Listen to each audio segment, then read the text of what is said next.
Je vais commencer par présenter le nouveau venu sur le duel de dimanche politique. Un invité, non pas des, et pas des moindres, Monsieur Saliwa Damou, vice-président littoral du Mouvement populaire de libération MPL. Bienvenue, bonjour. Bonjour, monsieur le journaliste. L'autre, en face, nous avons Benjamin Avlessi, un habitué de ce plateau, analyse politique. Comment allez-vous? Bien, merci Xavier. Bonjour mon cher ami Salou Adamou. Bonjour aux téléspectateurs. Alors, nous allons commencer par cette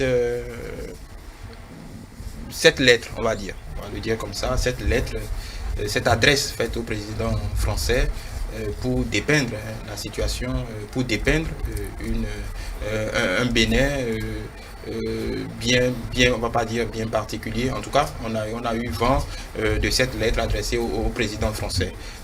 Vous avez eu connaissance du contenu de ce d'aucuns l'appellent pamphlet, d'aucuns l'appellent juste cri d'alarme.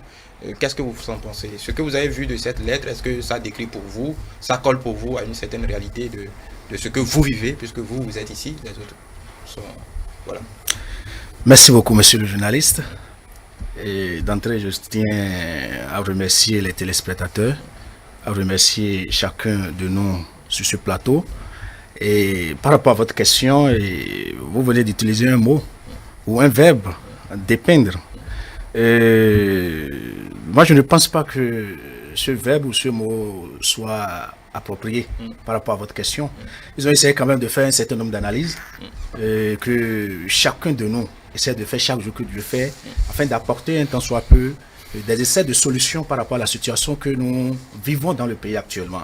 Et la lettre, j'ai eu vent de la lettre, j'ai essayé de lire le contenu de la lettre et je pense que tout ce qui a été dit dans le fond n'est pas faux.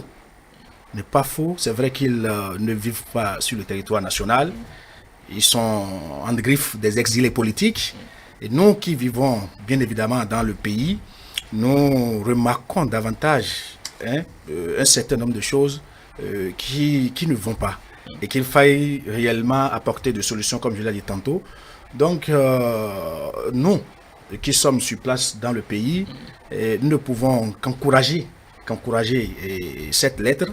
Mais le problème qui se pose, c'est pas un aveu, parce que l'opposition... C'est pas un aveu d'impuissance d'inviter un président étranger dans ce que nous vivons. Non, je dis, quand je le dis, vous savez, chacun essaie de faire ce qu'il peut faire dans la mesure du possible de son côté.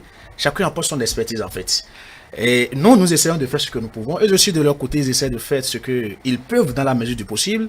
Et ensemble, je pense qu'on va harmoniser et faire face vraiment au président de la République pour discuter et voir ce qui a lieu de fait pour le devenu de notre pays. Vous savez, et nous n'allons pas tout de suite aller en besogne parce que inviter un président français, vous savez que le pays et le Bénin est colonisé par la France. Et tout de suite, s'ils ont fait appel à la France, c'est parce que le président français pourrait faire quelque chose dans la mesure du possible. Tout de suite, on ne peut pas se lever et nous révolter et aller dans la rue. Non, il faut quand même un certain nombre de démarches. Si ces démarches-là sont prises en compte, bien évidemment, par le premier des Béninois, et je pense que dans la paix, de façon pacifique, nous pouvons quand même corriger tout ce qui ne va pas dans le pays.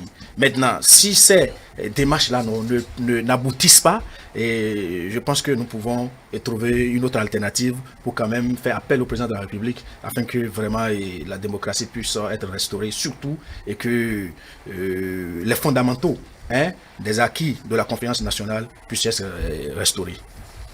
Même dans les organisations comme l'Union africaine, comme la CEDEAO, la souveraineté des pays est respectée. On ne fait pas de l'ingérence dans la gestion d'un pays. Oui, le Bénin, entre-temps, était colonisé par la France, a été colonisé par la France. Nous avions eu notre indépendance et je crois que de ces Béninois-là qui ont écrit hier, criaient ici et voulaient qu'on se détache de la France et qu'on arrive à asseoir notre développement. On ne peut pas continuer de vouloir de notre développement et s'accrocher à un pays qui nous a colonisés, en fait qui a constitué de la ruine pour nous. Moi, je dis, ça me cœure toujours quand je parle le français, que ce soit la langue officielle, que je sois obligé de la parler, ça a été toujours écœurant. Parce que pour moi, il faut qu'on se détache, il faut qu'on se détache. Et c'est là j'encourage le président Patrice Talon qui, dans sa politique, c'est pas tourné forcément dos, mais n'a pas eu une main très forte tendue à eux, que nous soyons dépendants d'eux, que ce soit eux qui décident de notre avenir, de notre sort. C'est très maladroit. Je trouve c'est très maladroit et c'est incongru pratiquement de créer une lettre au président Macron pour demander son assistance ou son intervention ou qu'est-ce que c'est en fait pour restaurer la démocratie. De quelle démocratie parle-t-on? Qui lui a dit que Macron a déjà fini de gérer les problèmes qu'il a en France et avec les soulèvements qu'il a eu ces derniers temps, la vague jaune, avec tous ces problèmes, qui lui a dit qu'il a déjà trouvé lui-même solution à ces problèmes pour aujourd'hui revenir s'ingérer, nous, à notre situation. Il crie, les gens crient là où il n'y a pas cri, et on crie aux voleurs qui n'existent pas. S'il y a une situation et que ceux-là qui ont écrit la lettre, ceux-là qui ont dit, on les appelle citoyens, oui, ils sont des citoyens, mais nous connaissons tous leur coloration. Mon cher ami a su bien le dire, des exilés politiques, je ne sais pas qui les a obligés à s'exiler. Il y en a qui fuient parce que ils ont envie de fuir, il y en a qui fuient parce qu'ils veulent distraire le peuple, il y en a qui fuient parce qu'ils ont certainement des choses à se reprocher, qui reviennent au pays, répondent de ce qu'on leur reproche, et il serait légal. La preuve, mon cher Saliou est en face de moi, il est présent dans le pays, il milite dans le pays, il dit ce qui ne va pas dans le pays. Je trouve que c'est incongru carrément de demander de l'aide d'un chef de l'État, que ce soit français ou allemand ou je sais de quelle région que ce soit. J'aurais préféré qu'ils envoient une lettre ouverte, qu'ils envoient une lettre souple et fermée au chef de l'État pour notifier un certain nombre de choses qui sont en train de parler. Et quand cette première lettre-là n'aurait pas abouti maintenant, qu'ils fassent maintenant recours aux institutions qui gèrent le pays à l'interne au lieu d'appeler un Français. Vous savez, généralement, quand vous invitez les Français dans des pays de cette façon, nous savons toujours ce qui finit par arriver, que Dieu nous en épargne. Amen. Oui. Qu'est-ce que vous voulez? Oui, la preuve, il a dit Amen, parce qu'il sait ce qui se passe. Non, vous savez... Il sait ce qui se passe. Je l'ai écouté religieusement. Et c'est parce que un certain nombre de démarches n'ont pas pu aboutir. Quelle démarche? Vous savez, lorsqu'on prend les élections législatives de 2019, vous savez, avant les élections, il y a quand même des démarches qui ont été entreprises par l'opposition.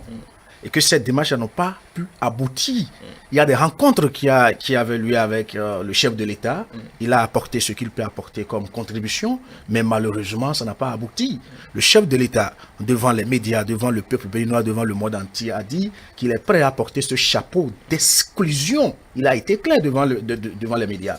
Le chef de l'État a dit devant les médias que lui, par exemple, le fait de ne pas aller ou participer à une élection n'est pas encore la fin du monde. Et réellement, ça s'est passé. Et après, vous aussi, vous et moi tous, nous sommes au courant et nous sommes témoins oculaires de tout ce qui s'est passé, comme les événements de Kadiaou, les événements de Dassa, les événements de Tchaourou, etc., etc. Et dans bien d'autres contrées que vous, journalistes, là, vous n'avez pas pu relayer et que nous avons connaissance. En fait, c'est de ça qu'il s'agit. Si de telles choses-là se sont déjà produites et que rien n'est fait, il va falloir aller au-delà. Et au-delà, c'est voir dans la mesure du possible ceux qui peuvent nous aider pour, je ne sais pas, une assise. Quand je dis une assise, ce n'est pas nécessairement une conférence nationale, une assise, afin de voir qu'est-ce que nous pouvons changer, qu'est-ce que nous pouvons améliorer pour vraiment restaurer l'état de droit et la démocratie. Oui, mais on peut vous dire, vous, par exemple, vous avez laissé une certaine résistance à tonne au pouvoir pour vous conformer, pour vous mettre en parti politique, vous conformer à la loi, ainsi de suite. Pourquoi vous le faites et d'autres ne le font pas? Non, voilà. non, parce que vous dites, bon, voilà, il n'y a pas eu de solution, on ne trouve pas, mais vous... Par exemple, le MPL, par exemple, c'est un parti qui existe, qui se conforme à la loi. Si la loi est si mauvaise. Non, vous savez, et la réforme du système partisan, c'est une loi que nous saluons et que moi, personnellement, j'ai salué. Mais la réforme est biaisée parce que cette réforme a un caractère exclusif et anticonstitutionnel. Je le dis parce qu'il faut savoir, il faut comprendre ce qu'on appelle réforme. Réforme s'entend comme toute modification apportée à un système dans le but de l'améliorer. Donc une réforme ne saurait créer tellement de problèmes et qu'elle en résout. Et le paradoxe dans notre pays, le Bénin, c'est que ces réformes-là ont plus créé de problèmes dans le pays plus qu'il y en avait. En fait, c'est ça le paradoxe au Bénin. On ne fait pas d'omelette sans casser des œufs. Soit on a envie de manger des omelettes, on casse des œufs, soit on n'en a pas envie, et on prend l'œuf comme ça.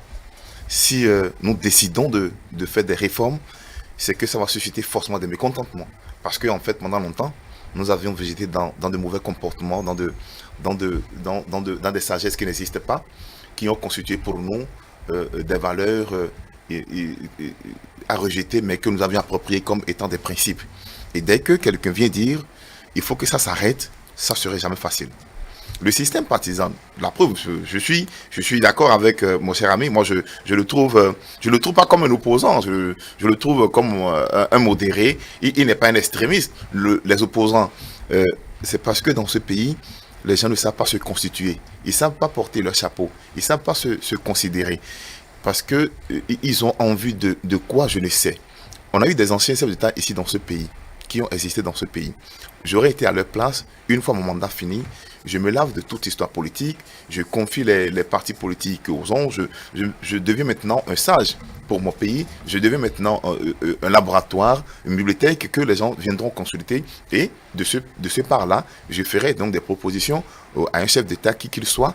Quand je serai dans cette position en tant qu'ancien chef d'État, c'est sûr que celui qui est là va m'écouter. Mais dès que je porte les couleurs d'un parti politique, dès que je porte les couleurs d'un individu que je veux défendre, dès que je porte des couleurs ou des chaussures ou des gants pour combattre celui qui est là, quand j'irai le voir, il n'a aucune obligation à m'écouter, il n'a plus de devoir moral à avoir envers moi. Et c'est en fait là que les gens ont commencé à mal se comporter, et ils ne sont pas en train de voir en fait là où ils se comportent mal. Il y a eu l'événement de Kadjemoun, tout ce que vous avez cité. C'est peut-être de la mauvaise foi de ces personnes-là qui n'ont pas aidé les populations à se discipliner, à se soumettre à la loi. Pour finir, vous constatez aujourd'hui que ceux-là, hier, qui ont suscité ces mouvements-là, se sont tous pliés à cette même loi-là, qu'ils ont combattu, qui a amené des euphories, des situations, des pertes économiques énormes au pays, qui a amené de pertes de temps au pays. Ils se sont conformés. Aujourd'hui, ceux qui... Pertes en vie humaine aussi. Oui, bon, tant mieux. Si vous dites des pertes en vie humaine, c'est vous qui aviez organisé, c'est eux qui l'ont organisé. Le gouvernement n'est pas rentré dans la rue pour chasser les gens qui, vous et moi, nous étions en train de circuler. Moi, je me rappelle, en ce temps, j'étais en mission à Lokossa, j'étais tranquille, personne ne m'a touché. Mais quand vous allez chercher des gens pour crier, vous trouvez des personnes pour crier, qui crient, et que dans le même temps, c'est eux qui donnent leur poitrine pour recevoir les gaz lacrymogènes, c'est tant pis pour ces personnes-là aussi qui croient en cette opposition, en fait, qui n'ont même pas d'objectif. Ils n'ont pas d'objectif global, ils n'ont pas de vision globale, ils n'ont pas d'idéologie. Vous rencontrez vous allez constater, en fait, chacun d'eux défend un intérêt qui lui est particulier, qui n'a pas forcément rapport au pays. Quelqu'un défend que son fils rentre, quelqu'un défend que telle chose soit à telle place, quelqu'un défend que lui veut être candidat contre les tests qui ont été votés par les députés que nous avons mandatés pour leur demander de voter des tests. On a eu peur parce qu'on a dit que l'Assemblée, monocolo Assemblée. Quelles sont les lois aujourd'hui que cette Assemblée-là a votées qui portent entrave à la démocratie, qui portent entrave à la République et qui portent entrave à la libre circulation des personnes et des biens au Bénin? Moi, je n'en connais pas. Je n'en connais pas. Non, moi, je n'en connais pas. Parce que si elle existe, non, si tant est vrai, vous dites que vous n'en connaissez pas, c'est que vous n'êtes pas de bonne foi. Si tant est vrai, monsieur Adamo, si tant est vrai que vous pensez que l'état de droit est en péril au Bénin, que vous, quand même, vous circulez en tant qu'opposant, personne ne vous arrête. En tant qu'opposant, vous parlez où vous voulez, sur les chaînes de télévision que vous voulez. Je ne sais pas ce que vous appelez entrave à état de droit. Vous circulez librement. Vous savez, vous êtes dans votre rôle, mon cher ami Benjamin. Vous êtes dans votre rôle parce que vous disiez tout à l'heure qu'il n'y a pas de lois qui ont été votées qui portent entrave au pays. Il y en existe. Oui, plein. Citez-nous-en. Le parrainage, par exemple. Non, mais écoutez. Le parrainage, par exemple. Est-ce que vous comprenez? Ça porte entrave à la circulation. Oui, non. Je n'ai jamais dit ça. Bon, ok. Écoutez-moi.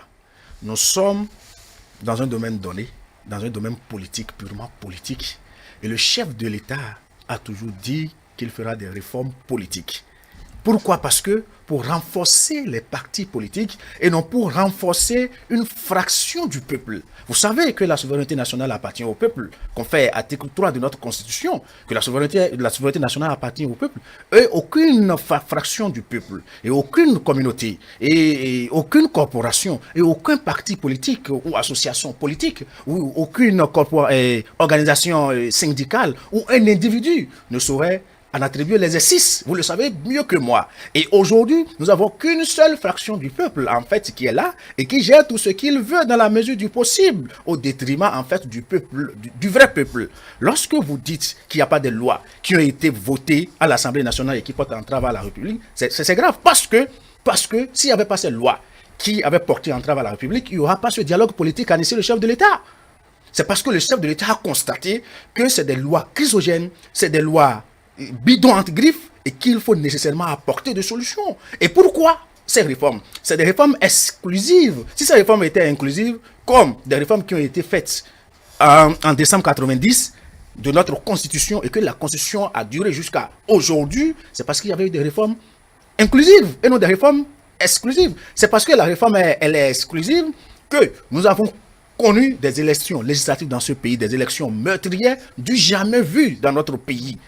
Moi, permettez-moi à titre personnel, de rendre hommage à Yaya Boni, qui a su gérer ce pays pendant 10 ans, de 2006 à 2017, et il a organisé toutes les élections sans eux, sans dégâts, sans mort d'homme. Mais tel a été le cas aujourd'hui, parce que ça n'a pas encore fait 5 ans. Et s'il y a eu tous ces problèmes, il faut imaginer s'il remplissait, parce que s'il voulait se contredire par rapport à son mandat unique et se remplissait, il faut imaginer. Et c'est pour cela que nous ne sommes pas contre la personne de Patrice Talon, mais nous sommes contre la manière de gérer.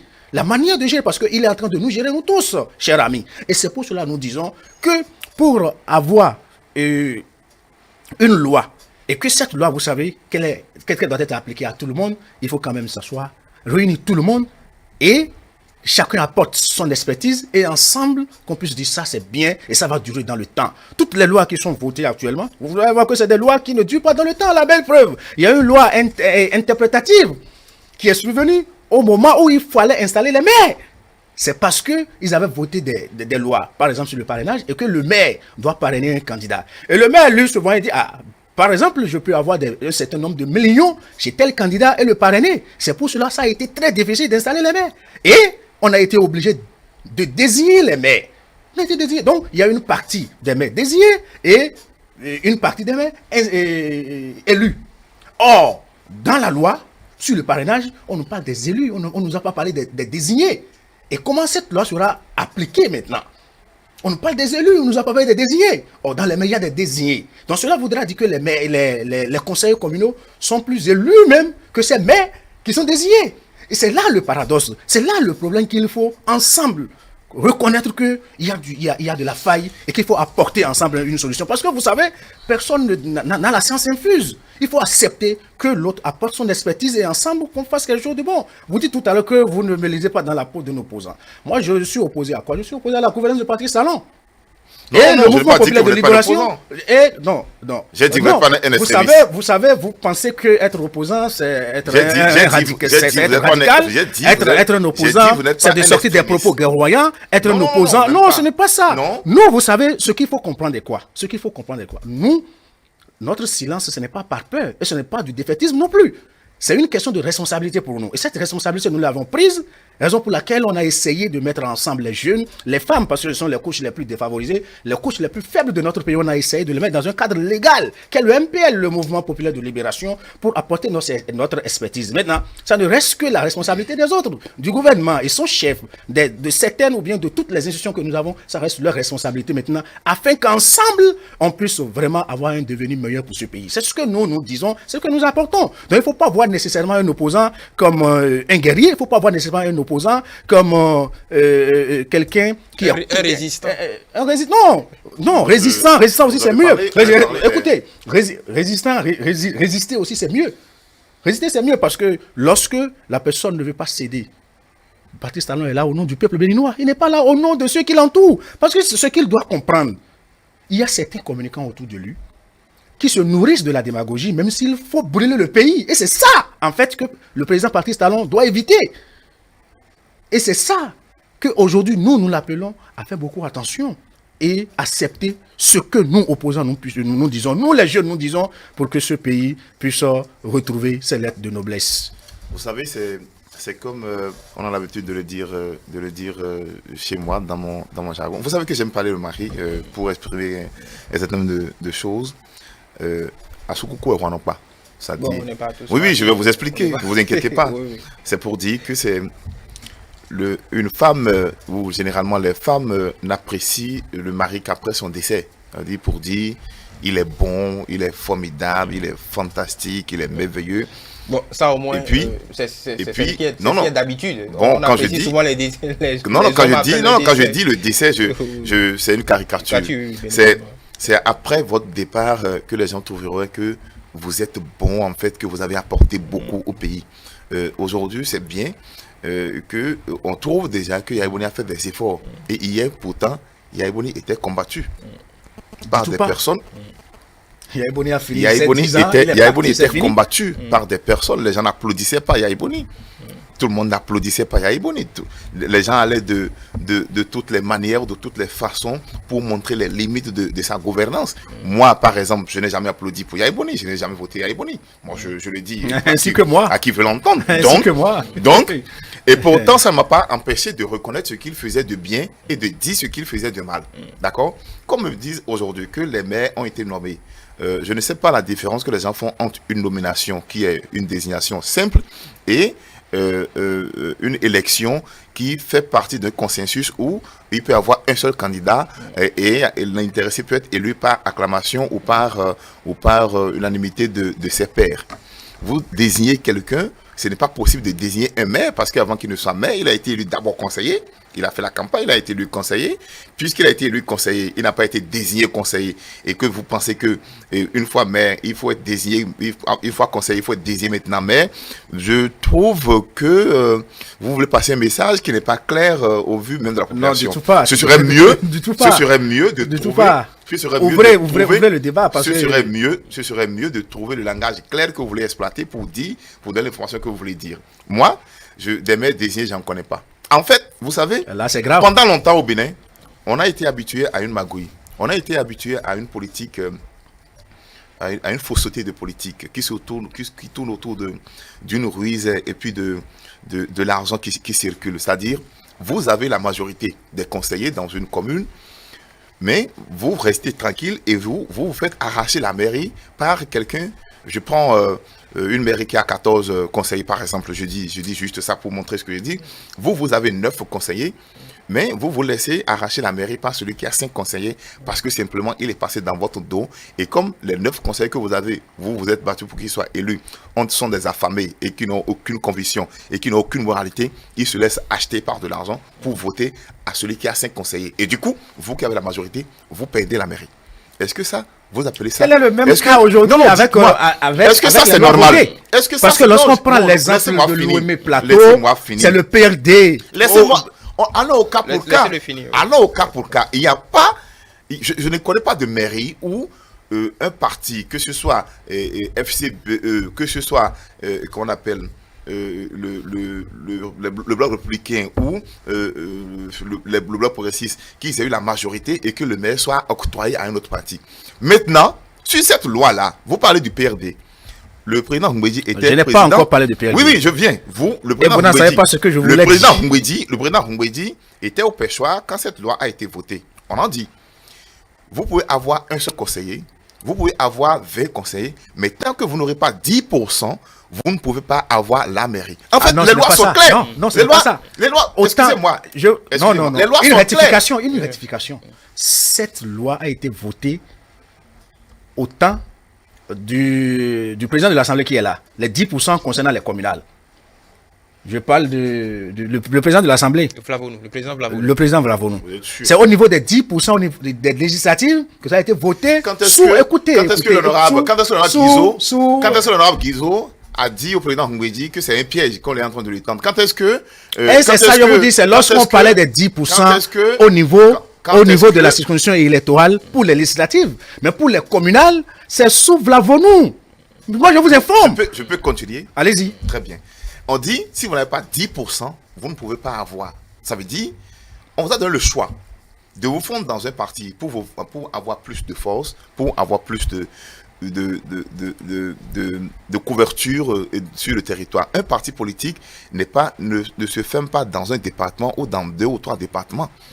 Dans ce contexte-là, nous risquons de perdre notre Bénin, l'unité nationale qui est pour notre pays. Et chacun dira, moi j'ai mon parti, je gouverne peut-être Bantel Dassa Savalou, moi j'ai mon parti, je gouverne le Septentrion, moi j'ai mon parti, je gère Kandi, Segmana et Nastengu. Laissez-moi continuer s'il vous plaît. Laissez-moi finir s'il vous plaît. Je vous donne des exemples. Je peux finir. Laissez-moi finir s'il vous plaît. Et quand vous voyez, quand vous avez un parti politique, c'est que vous devez pouvoir être vraiment un parti national qui couvre réellement tout le pays. Tant que vous n'avez pas cette force et cette capacité, mettez-vous ensemble. Vous avez dit tout à l'heure que c'est un groupe, c'est une frange de la population qui gère. Et tout à l'heure, vous me dites que dans les regroupements, il y a quand même du nord au sud tout le monde qui s'y trouve. Chacun a choisi son camp pour y rester. Le Bénin ne se gère pas rien que par les sudistes, ou rien que par les centristes, ou rien que par les nordistes. Le Bénin se gère ensemble dans une globalité où, de partout dans le Bénin, il y a quand même un député qui est sorti de chaque circonscription de ce pays. C'est de ça il s'agit. C'est de ça il s'agit, cher ami Benjamin. Cher ami journaliste. C'est de ça il s'agit. Lorsque vous parlez de députés, moi je ne voudrais plus revenir sur ça, parce que les députés qui sont des députés nommés. Ça c'est clair, et tout le monde le sait. 27% dans l'histoire de notre pays. Vous savez ce que ça signifie, cher ami? 27%. Écoutez-moi très bien. Écoutez-moi. Allons-y. Nommer, bon, c'est simple. Nommer, c'est que moi, je vous lègue un petit pouvoir pour de rester là et gérer moi une telle chose. En fait, c'est ça. Nommer quelqu'un. Donc, il n'y a pas eu d'élection. Je dis, quelle élection? Vous parlez de 27%. Non, et vous dites qu'il n'y a pas eu d'élection. Écoutez. Les effets, c'est parce que nous respectons. Non. Écoutez, non, du tout pas. Du tout pas. Il ne faut pas mélanger ce que vous dites afin d'embrouiller le peuple béninois, cher ami. Je dis bien, nous respectons les institutions de la République. La Cour constitutionnelle, nous la respectons. Le reste des institutions, nous la respectons. Mais ce qu'il faut comprendre est que les législatives, pour la première fois dans l'histoire de notre pays, plus controversées dans la sous-région, ce sont les législatives Bénin 2019. Tout le monde le sait. Il faut pas. Moi, je ne voudrais plus revenir sur ça, cher ami. Je veux qu'on avance, en fait, qu'on évolue. Avançons. Qu'on évolue. Et si je vais répondre à tout ce qu'il va dire, on ne va plus évoluer. Mais je vous fais don de tout ce que vous avez dit. Allez-y. Mais ce qu'il faut comprendre, ce qu'il faut expliquer au peuple béninois aujourd'hui, cher ami, c'est de faire tout possible pour ramener la balle à terre. La balle à terre? Écoutez. Qui l'a joué en l'air? Allez-y. Laissez-le finir. C'est pas. Non, c'est quoi? C'est question-réponse maintenant? Allez-y, monsieur Adam. Je vous ai demandé. On va le laisser finir. Balle à terre, la balle n'est pas en l'air. Si c'est en l'air, qui l'a joué en l'air? Moi, je veux savoir. C'est juste que moi, je veux comprendre. Oui, laissez. Pour moi, il n'y a pas de balle en l'air. Il va la balle est à terre, donc. Allez-y. Vous me dites qu'il a joué en l'air. Monsieur, s'il vous plaît. Allez-y. Merci beaucoup, monsieur le journaliste. Allez-y. Et vous savez, je dis très bien que là-bas, il faut ramener la balle à terre. Parce que ce que le peuple béninois vit aujourd'hui dans le pays est catastrophique. Je remercie un des députés qui a dit que le peuple a faim, mais il est heureux. Parce qu'il ne savait pas ce qu'il allait ajouter comme expression qui dit qu'il est heureux. C'est déjà bon. C'est déjà un pas. Il faut comprendre que ça ne va pas dans le pays. Ça ne va pas sur le plan économique, sur le plan politique, sur le plan social, sur le plan éducatif. Même sur le plan des infrastructures, vous allez nous parler d'un certain nombre d'asphaltage. Moi, je ne veux pas revenir sur ça. Mais ce qu'il faut comprendre est qu'il faut essayer de conseiller le chef de l'État et lui dire voilà ce qui est bon pour le peuple béninois, parce que ceux qui sont autour du chef de l'État, pour la plupart, ce sont pour les intérêts personnels. Vous aviez parlé des intérêts personnels au niveau des opposants aujourd'hui, tout ça. Vous savez, il faut réunir les gens autour d'un intérêt. Et l'intérêt commun que nous avons au sein de l'opposition, c'est comment faire pour restaurer la démocratie. C'est comment faire pour qu'il y ait un développement harmonieux. C'est comment faire pour réconcilier les fils et filles de ce pays. C'est comment faire pour renforcer la démocratie. C'est comment faire pour que les Béninois qui vivent à l'extérieur aujourd'hui et aussi les exilés puissent revenir dans le pays parce qu'ils disent vraiment ce pays est vivable et que tout ce qui se fait dans le pays aujourd'hui est très bon. Il faut que nous revenions. En fait, c'est dans cette logique, dans cette dynamique qu'ensemble nous pouvons travailler et apporter un tant soit peu du souffle à notre peuple. Donc, ce que je voudrais faire comprendre est que il faut pas en fait défendre l'indéfendable. Non. Le chef de l'État, moi je le remercie, même si nous sommes contre sa gouvernance et nous le disons haut et fort, et il n'est pas dupe. C'est quelqu'un qui sait quand même faire la différence de ceux qui mentent par rapport à ceux qui lui disent la vérité. C'est déjà l'essentiel. Et c'est pour cela, je voudrais que nous puissions revenir en fait sur la question du parrainage. Parce que c'est ce que moi je veux. C'est ça qui est l'actualité aujourd'hui. Est-ce que par rapport à toutes ces questions, l'opposition ne se retrouve pas un peu face à un mur? Non, vous savez, par rapport au parrainage, c'est ça? Oui, parrainage, non, vous savez, tout le reste. La question du parrainage, normalement, ça devait être issu des résolutions du dialogue politique. Mais ça n'a pas été l'objet. Parce que les participants de ce dialogue politique sont allés dire haut et fort, nous n'avons pas débattu du parrainage, même les élections couplées. Non. Et comment c'est ça ce que nous appelons la ruse politique qui sévit dans le pays aujourd'hui? Moi, je pense que pour ramener la balle à terre, il faut sauter ce verrou du parrainage. Il faut sauter ce verrou parce que en plein processus, ils ont touché la loi, le code électoral. Donc ce n'est pas à 8 mois de l'élection présidentielle qu'on ne peut pas toucher à la loi. Il y a certains députés qui se lèvent aujourd'hui qui disent on ne va pas toucher au code électoral avant la présidentielle 2021. Ce n'est pas bien pour un sage. Ce n'est pas bien pour quelqu'un qui veut donner une bonne éducation pour ses enfants. Ce n'est pas bien parce que le pays nous appartient à nous tous. Le pays n'appartient pas à une frange. Le pays n'appartient pas à une communauté, comme je l'ai dit à l'article 3. Et vous savez qu'au niveau de l'article 5 de la même constitution, de notre constitution, que l'article 5 dit quoi? Que les partis politiques concourent à l'expression du suffrage. Et que les partis politiques se forment et exercent librement leurs activités. Bien évidemment, dans les conditions prévues par la charte des partis politiques. Vous et que parti politique, écoutez, non, on n'est pas libre parce que nous, par exemple, on n'est pas libre parce que on était allé, écoutez, on avait participé à l'élection communale, les élections communales là, municipales et communales, on était candidats, mais on nous a exclus, cher ami. On a été exclus parce que la bête noire à abattre à l'époque, c'était le MPL, parce que du jamais vu, les jeunes se réunissent en fait et avec les femmes. Et dire prendre maintenant leur destin à main, du jamais vu. Et les gens, ils nous traitent de n'importe quoi parce qu'ils se disent que nous sommes en train d'ouvrir les yeux à la jeunesse béninoise. C'est vrai, nous allons le faire parce qu'il est temps. Vous savez, de 1960 à 1990, ça fait 30 ans, n'est-ce pas? Il y a une génération qui a géré, la génération elle est partie, elle a laissé la main à la génération de 90-2020. Et 2021, ça fait 30 ans aussi. Et 2021, il faut une nouvelle génération. Parce que la génération qui est là, c'est la génération de 90, qui est toujours là avec Patrice Talon. Jusqu'à aujourd'hui, ça fait 30 ans. Donc, sachez très bien qu'à partir de 2021, il y aura une nouvelle génération. Et cette nouvelle génération, c'est vous, c'est moi, c'est monsieur le journaliste. Ça, je vous le dis, ça, c'est la vérité que je vous dis. Et il faut nécessairement prendre vos responsabilités pour qu'ensemble, on puisse gérer ce pays comme il le faut. Nous, c'est ce que nous pouvons apporter comme pierre à l'édifice de notre pays. Mon cher ami, si vous ne craignez rien, vous restez tranquille. Vous allez constater dans mes propos, je suis très calme, moi. Si vous ne créez rien, vous restez tranquille. Vous êtes là au pays, vous n'avez rien, vous ne créez rien. Que les Béninois, où on les aurait envoyés pour aller gérer l'argent de l'État ou un bien de l'État, qu'ils sachent gérer et qu'ils savent que ce bien-là ne doit pas être géré pour le bien de leur famille ou pour leurs proches ou pour s'enrichir et devenir des milliardaires en un clin d'œil. Non, parce que en fait, ils n'ont pas... Parce qu'en fait, ils n'ont pas la capacité de faire ce qu'ils ont fait quand on connaît leurs revenus. Ils n'ont jamais été opérateurs économiques pour d'autres. On n'a jamais su dans ce pays ce qu'ils avaient comme travail pour d'aucuns. Il y en avait qui étaient là, on a connu et on les a tous vus. Donc, dites-leur que les fois à venir, pour vous aussi et que pour moi et pour tous ceux qui nous écoutent, la chose de l'État se gère sainement. Et tant que vous gérez et que vous êtes tranquille, vous n'avez rien à craindre. C'est quand vous avez des choses à craindre que vous fuyez et que vous estimez que vous devenez des exilés politiques. Ça n'engage que vous. Il y en a qui ont fui, qui se croient exilés politiques et on se demande ce qui leur fait fuir. Quand vous n'avez rien à vous reprocher, vous restez dans votre pays et vous répondez à toutes les questions. Il y a eu au moins des ministres Il y a eu des ministres. Patrice Talon, lorsqu'il a quitté ce pays. Il y a eu des ministres.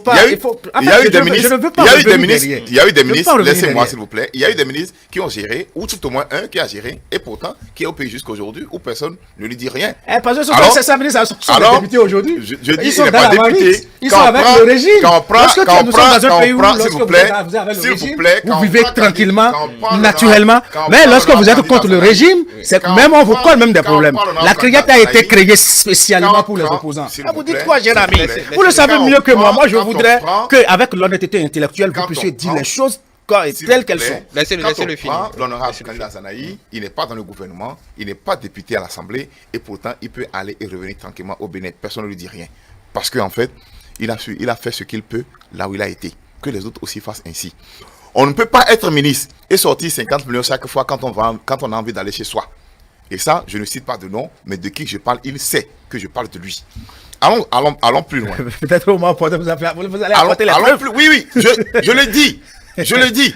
On ne peut pas être ministre et dire, dans une réunion, quand moi je n'ai pas 50 millions, je ne rentre pas chez moi. Je ne sais pas ce qu'on fait avec 50 millions. Et on allait, c'est des délégations. Quand vous voyez le cortège vers Carrefour Ita, c'est qu'il y a des voitures qui sont à Carrefour Pota. Et on est en train d'aller au village. Ça, c'est sous le contrôle du Bénin. Et c'est comme ça qu'ils ont géré. En tout cas, ça n'engage que vous. Oui, je le reconnais. Je reconnaîtrai ma voix, je le dirai, je vais le répéter. Eux, ils l'ont fait. Et ils ont ruiné le pays. Ils ont détruit le pays. Vous avez dit que rien ne va, que les gens ont faim.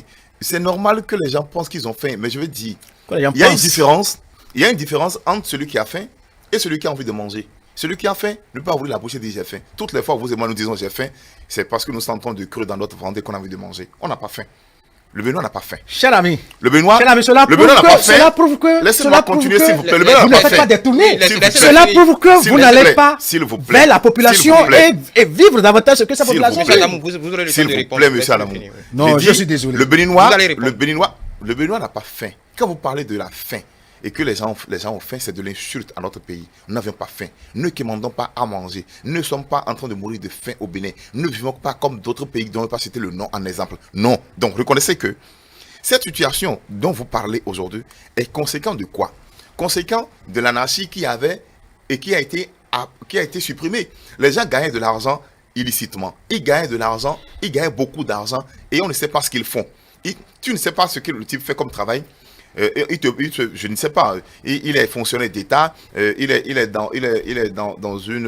au ministère des Finances par exemple, dans un groupement du ministère des Finances, et c'est lui que tu vois, et 2-3 jours après, 3 mois après, 4 mois après, il se construit une maison à 4-5 étages. Quand tu vas fouiller ses revenus, tu constates qu'en fait, il aurait été payé pendant 30 ans, il n'aurait pas eu l'argent pour construire ça. Il a trouvé ça où? Si ce n'est pas de l'escroquerie, si ce n'est pas du vol.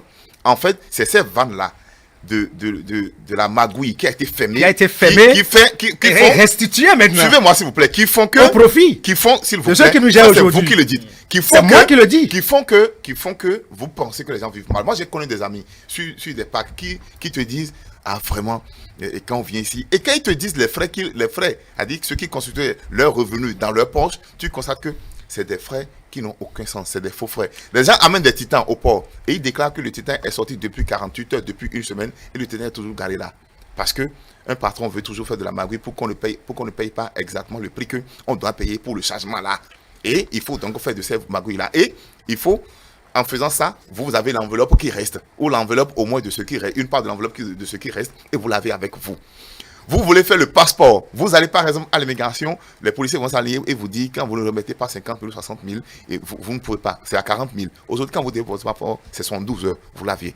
Vous n'avez plus besoin aujourd'hui forcément d'aller voir qui que ce soit pour l'avoir. Parce que en fait, on a créé plus de facilité et on a fermé ce que les gens prenaient comme de l'argent qui était de l'escroquerie, qui était du vol pratiquement sur le peuple. Puisque tout ça a été fermé, on a trouvé aujourd'hui que le peuple a fait. Parce qu'en fait, celui qui a l'habitude de voler 100 000, qui son salaire ne touche peut-être pas à son salaire, qui constate que bon maintenant je ne me résume qu'à mon salaire et que prochainement à mes primes, alors il ne peut plus aller s'asseoir dans une buvette et décaisser 100 000 ou 200 000 dans une boîte de nuit tous les soirs pour penser qu'il est en train de bien vivre. Non, si c'est ça vous appelez que le Benoît a fait, vous vous trompez. Non, cher ami. Parce qu'en fait, monsieur Adamou, vous à MPL, vous devez lutter pour que cet état-là reste ainsi, pour que chacun vive uniquement de ce qu'il a pour produire. Vous ne savez pas ce que nous faisons au MPL. Vous ne savez pas ce que le directeur du MPL fait. Non, non, je vous demande d'ajouter ça. Si vous pensez que... Nous le faisons déjà avant vous. Écoutez-moi, nous le faisons déjà avant vous. Merci beaucoup de nous rappeler. Maintenant, je dis, mes chers amis, que... qu'en dites-vous des sociétés d'État qui ont été fermées au profit des sociétés privées? Moi, je ne voudrais plus arriver à Écoutez. Si vous posez une question, écoutez. Moi, je ne voudrais plus aller dans ces détails-là. Sinon, nous allons perdre le fil du sujet. Moi, ce que je voudrais qu'on dise là, le parrainage, le financement des partis, c'est ça l'actualité. Ça, c'est déjà entendu. Puisque c'est les journalistes. Écoutez.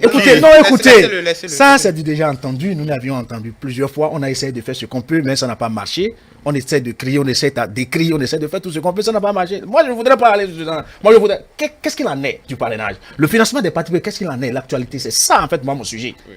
Et c'est le financement, conformément aux dernières élections communales, les partis qui ont été représentés ont été conformément à la loi. Non, c'est de la ruse.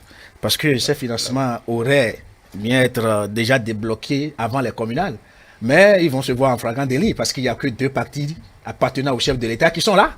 Donc, ils ont laissé, après tout ce qu'ils ont fait dans la mesure du possible, pour avoir un parti en griffe de l'opposition et faire le jeu. Vous savez, nous avons toujours proposé que pour créer un parti politique aujourd'hui dans le pays, ce n'est pas facile.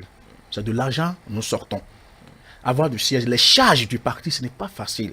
Donc, tout parti politique enregistré officiellement dans le pays devrait normalement bénéficier de façon échelonnée de ce financement. Et pourquoi pas aussi de façon proportionnelle aux partis politiques qui ont des élus et qui ont aussi des désignés. En fait, c'est ce à quoi nous disons que la loi, elle est bonne. Le financement des partis politiques, moi, personnellement, je soutiens, le MPL soutient ça. Mais le dispatching est mal pensé parce que l'état d'exclusion, c'est comme du sang qui circule dans les veines de ceux qui nous dirigent aujourd'hui. Parce que les 1,5 milliard, c'est pour le peuple béninois. Ça n'a pas quitté les poches de Patrice Talon ni la poche d'un ministre. Non, c'est nous, c'est vous, c'est mon cher ami, c'est nous qui avions cotisé pour ça. Et on prend cet argent, on les partage entre copains et coquins, et qu'on nous dise que le financement des partis politiques, non, nous ne sommes pas d'accord. Et la façon dont des lois ont été rectifiées au cours d'un processus, il faut qu'on revoie vraiment cette loi. Pour que tout parti politique qui existe légalement puisse bénéficier, j'ai dit, de façon échelonnée, et voir la mesure du possible, quel parti avec le temps pourra bénéficier davantage ou ne pourra pas bénéficier de ce financement-là. Exemple, il y a des partis politiques qui ont des élus, on voit ce que la Sénat voit ce qu'elle peut faire dans la mesure du possible pour ces partis-là. Il y a des partis, nous on n'a pas des élus parce qu'on nous a exclus des législatives. On n'a pas des élus parce qu'on nous a exclus des communales. Et comment vous voulez que ce financement-là soit dispatché entre ces copains et ces coquins? Qui vous a exclus? On nous a exclus. Comment? Et Patrice, on l'a dit qu'il est prêt à porter ce chapeau. Oui, vous l'avez oublié? Expliquez-nous. On nous a exclus au communal. Cher ami, non, moi, ce qui me cœur est que vous n'aimez pas reconnaître la vérité en face. Ce n'est pas bien. Dieu merci, le peuple béninois a ouvert les yeux. Je dis, quand vous dites on vous a exclus. On nous a exclus, c'est le système qui nous a exclus, cher ami. Et je dis ce qu'il faut comprendre, pour les législatives, on nous a exclus. On nous a parlé d'un certificat de conformité qui n'existe pas dans la loi. Pour les législatives, le MPL n'existait pas. Non. Nous, on était candidats. On était candidats. Sur quelle liste? Des partis de l'opposition. De quel parti? Il y a FCB qui a une partie. Pourquoi est-ce que c'est parti? Il y a USL. Il y a même USL qui a même déposé ses dossiers à la Sénat. Et payé même les 249 millions. Non, ce n'est pas une question de millions. Non, écoutez. Je vous dis, le certificat de conformité a quitté où? C'est dans la loi. Et vous dites que nous sommes dans un pays de loi. Et dans un pays de loi, il faut respecter la loi. Vous ne le vouliez pas tout à l'heure, on est reparti à 2019. Le garant de la loi, c'est le président de la République qui ne l'a pas fait. Reconnaissez-le. Moi, je le reconnais. Je dis, aujourd'hui, moi, proche de parti, ça, je dis, cher ami, monsieur le président de la République, voilà ce que vous avez fait, c'est pas bien. S'il veut me renvoyer, qui me chasse, ce n'est pas bien. Il faut dire la vérité, cher ami. Ce que je dis, on parle maintenant des élections communales. Nous sommes allés aux élections communales, on nous a exclus. S'il ne nous a pas exclus, peut-être que même plusieurs mairies seront à nous. Parce que vous ne savez pas quelles sont les activités que nous avons menées avant même d'aller déposer. Je dis, le système nous a exclus. D'abord, je vous dis, chers amis journalistes, je vous dis, lorsque nous entrons à la Sénat, il y a un des membres de la Sénat qui est venu nous dire, MPL, ça va, je vous souhaite le miracle. comment il va nous souhaiter le miracle? Oui, mais Et le miracle, nous l'avons vu. Et avant même, je vous dis, écoutez-moi, avant même qu'on ne soit exclu du processus à la Sénat, quelques heures après, il y a déjà sur les réseaux sociaux MPL exclu. MPL exclu. Et en réalité, et pourquoi? Vous dites que nous avons un surplus. Quel surplus?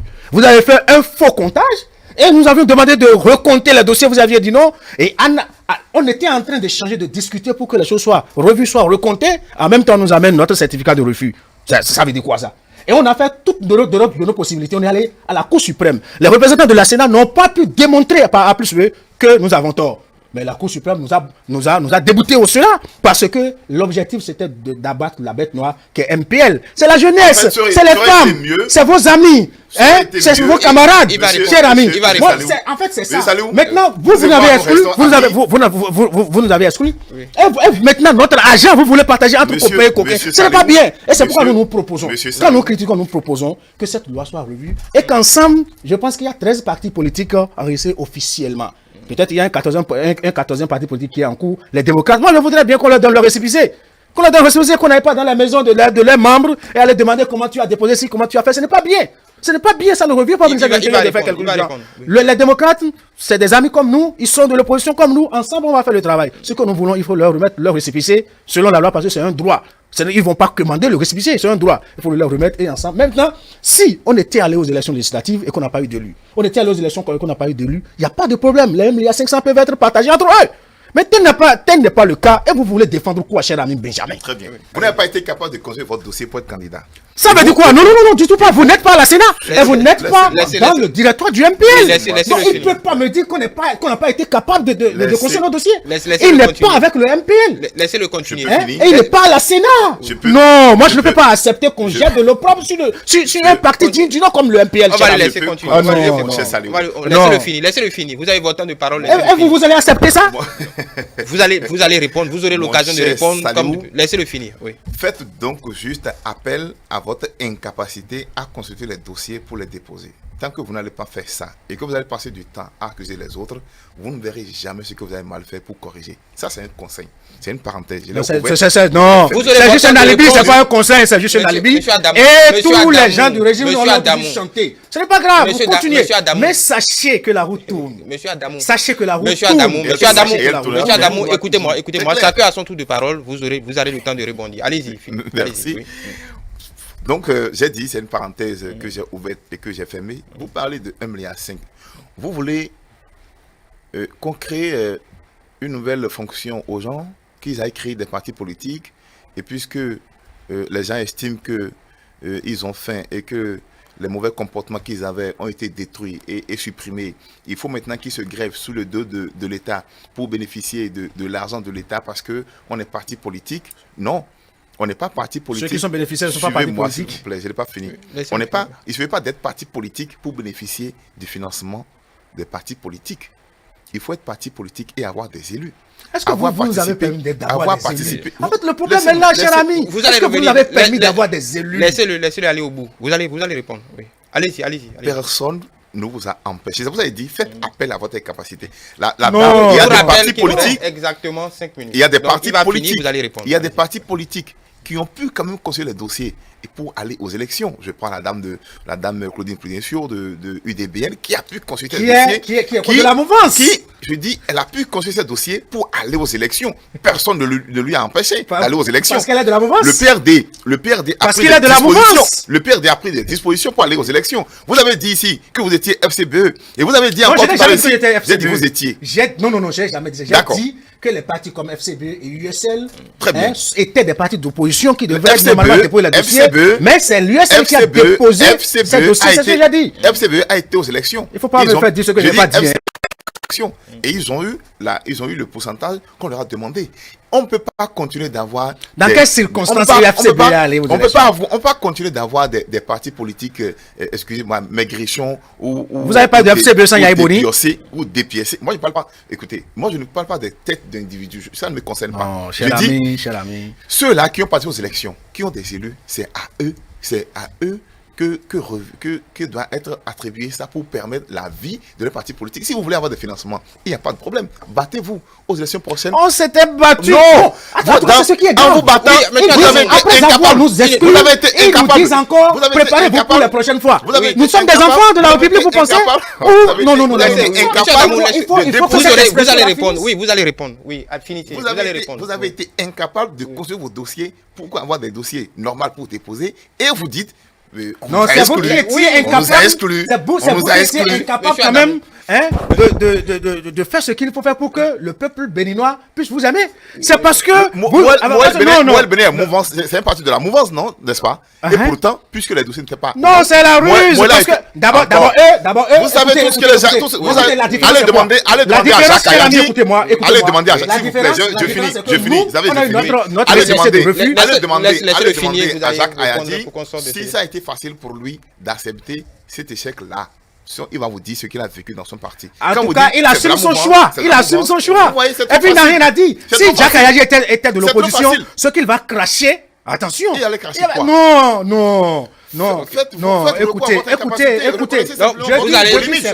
Je vais préciser, vous allez réagir et on va sortir de ce débat en même temps. Donc vous réagissez. Non, je dis juste que c'est leur incapacité d'aller convaincre le peuple béninois qui leur fait dire ça. Nous avons convaincu le peuple béninois est prêt. L'arbitre, c'est le peuple. Oui. Et pourquoi vous refusez que le peuple puisse quand même vous sanctionner ou pas sur les réalisations que vous avez faites? Hein? Bon, moi, je ne voudrais pas aller très loin. Oui, Maintenant, ce que je voudrais dire, que j'attire l'attention du peuple béninois, et du chef de l'État, des membres du gouvernement, les différentes institutions, et la presse et tout le monde, que tout détenteur d'un pouvoir quelconque sur cette terre, et qui en usurpe pour ruiner les faibles, pour ruiner les pauvres, rendra compte le jour où il n'aura aucun pouvoir de décision. Et encore, il n'aura de quoi même rembourser le tort qu'il a causé à autrui. C'est pour cela que je vous dis, nous sommes silencieux, et notre silence, ce n'est pas par peur, ce n'est pas défaitisme, c'est notre capacité de garder. Et je vous dis pour finir, il n'est pas bête d'être silencieux, mais il est bête de croire que celui qui est silencieux est bête. Je vous remercie et bonne méditation. Allez-y. Moi, je remercie mon cher ami Salou Adamou. Vous allez voir, depuis moi, je suis en train de sourire dans tout ce que moi j'ai dit, parce que moi, je n'ai pas d'agressivité, je n'ai pas de force pour... Je vous dis, arrêtez de penser que quelqu'un vous a créé de tort. Mettez-vous et appliquez, respectez les tests. Retournez aux tests, conformez-vous aux tests. Et dès que vous allez vous conformer aux tests et que vous allez donner tout ce qu'il faut, c'est sûr que personne ne viendra vous empêcher quoi que ce soit. Vous êtes conscient aujourd'hui en parti politique, vous avez votre récépissé. Tous ceux qui l'ont fait ont eu leur récépissé. En fait, c'est une question de logique. Il ne serait pas question que d'autres se mettent au-dessus de la loi et estiment qu'ils peuvent vivre tranquillement sous le dos de l'État parce que simplement, ils ont pu former des groupuscules d'individus en se constituant et en disant qu'ils sont des partis politiques. Non, ce n'est pas possible. Les partis politiques qui peuvent bénéficier du financement que ceux qui ont des élus réellement et qui ont passé aux élections qui ont des élus. Ce n'est même pas ceux qui ont passé simplement aux élections, c'est ceux qui ont passé aux élections et qui ont des élus. Donc ne demandez pas que les 1,5 milliard vous soient partagés. Vous avez parlé de parrainage. Heureusement, je ne sais pas si on a le temps d'en parler. Oui. Vous avez parlé de parrainage qui doit être sanctionné ou enlevé. Je trouve que... Oui, au profit des partis politiques. Parce que le chef de l'État a toujours parlé du renforcement des partis politiques. Donc, pour que tu sois candidat pour l'élection présidentielle, que ce soit parrainé par un parti politique, là, vous renforcez les partis politiques comme l'a toujours voulu le chef de l'État. C'est simple, cher ami. C'est simple. Mais qu'est-ce que vous refusez au système de parrainage? Moi, le système de parrainage, il y a que vous avez 82 députés, vous avez 80 députés, vous avez 71 maires, vous avez 71 maires, vous voulez parrainer qui? Un candidat de l'opposition? Non, quand même. Les enfants nous écoutent, et les enfants nous suivent. On a empêché à personne qu'il soit maire, qu'il soit député, qu'il soit élu simple. Une chose est sûre et certaine que ça ne va plus se reprendre. Ça, c'est clair. Parrainage ou pas parrainage, le MPL sera au rendez-vous. Ça, c'est clair. Au rendez-vous. Moi, je il n'y a pas de problème. Le peuple béninois prendra ses responsabilités. Il n'y a pas de problème. Ne dites pas après que quelqu'un vous a remercié sur un plateau. Je vous souhaite beaucoup de courage pour la suite parce que vous voulez être candidat. Battez-vous pour l'être et battez-vous pour être élu. Ce n'est pas moi. Ce n'est pas moi. Le discours. Le MPL. Le discours. Oui, le MPL. Vous êtes vice-président, non? Vous êtes vice-président. Vous êtes vice-président. Moi, je ne suis pas candidat. Merci beaucoup. Ah, d'accord. Monsieur Adamou n'est pas candidat. Il ne sera pas. Et il ne le sera pas, j'espère. Je ne suis pas candidat. Je ne serai pas. Moi, je ne dirai jamais que je ferai quelque chose et dire le contraire après. Le jour où vous serez candidat, je vais me rapprocher de vous. Non, je ne suis pas candidat en 2021. Il faut comprendre. Bon, ça c'est clair, ça c'est précis. Dans tous les cas, vous ne pouvez même pas être candidat en 2021, donc c'est pas possible. Ah, c'est pas possible. Vous voyez déjà? Non, c'est pas possible. C'est pas possible. C'est pas possible. Vous ne remplissez pas les conditions. Vous ne remplissez pas les conditions. Je vous dis, vous connaissez les conditions. Cessez de sortir des mots qui blessent. Vous connaissez les conditions. Vous savez, les élections présidentielles, c'est ça. Vous ne pouvez pas être candidat, monsieur Adamou. Je parle de vous, monsieur Adamou. Écoutez, nous ne voulons plus revivre. Écoutez, la relation va nous couper. Dans tous les cas, moi, je vais finir. Le reste, on le fera en plateau. Je remercie les auditeurs. Je dis du courage. Du courage à vous aussi. Oui, bon courage à vous. Et du courage aussi aux journalistes. Merci, et courage à tout le monde. Merci, monsieur Adamou, d'avoir été du duel de ce matin. Je rappelle, vous êtes vice-président chargé du littoral au mouvement populaire de libération. En face, nous avons monsieur Avlessi. Vous avez vu, le débat fut animé. On aura l'occasion. Certainement, c'est pas la première fois que vous. C'est pas la dernière fois que vous allez venir sur notre plateau. Nous sommes disponibles. Voilà, voilà qui est bien dit. Merci à vous tous qui nous avez suivis. Dans quelques instants, vous allez suivre l'hebdo des éditorialistes avec Théodule Wunsa.